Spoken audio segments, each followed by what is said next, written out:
यो त मैले अहिलेसम्म देखेको सबैभन्दा स्मार्ट लाइफ ह्याक्सहरूको सेट हो।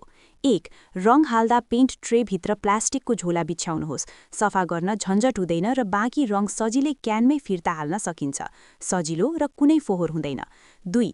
व्यायाम गर्दा टोपीको भित्री किनारमा स्यानिटरी प्याड टास्नुहोस्। यसले पसिना सोस्छ र टोपी सुक्खा रहन्छ। 3. झ्यालको सिलमा प्लास्टिक र्याप बिछ्याउनुहोस् ताकि चिसोले जम्ने बरफ नबनोस्। झ्याल अड्किँदैन र सजिलै खोल्न सकिन्छ। 4. समुद्र किनार जाँदा समुद्री पानी भरेको प्लास्टिक झोला साथमा लैजानुहोस्। किनार फर्किएपछि खुट्टामा लागेको बालुवा पखाल्न निकै सजिलो हुन्छ। 5. जिग टाई अड्कियो भने कैँची वा ब्लेड प्रयोग नगर्नुहोस्।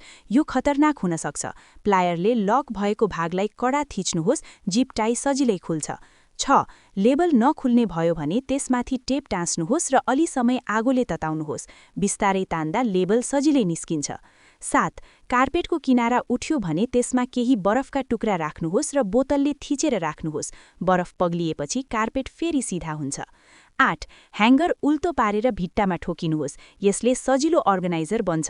टेप र कैँची झुन्ड्याउन सकिन्छ। चलाउन सजिलो र निकै उपयोगी। के तपाईले यी उपयोगी लाइफ ह्याक्सहरू सिक्नुभयो?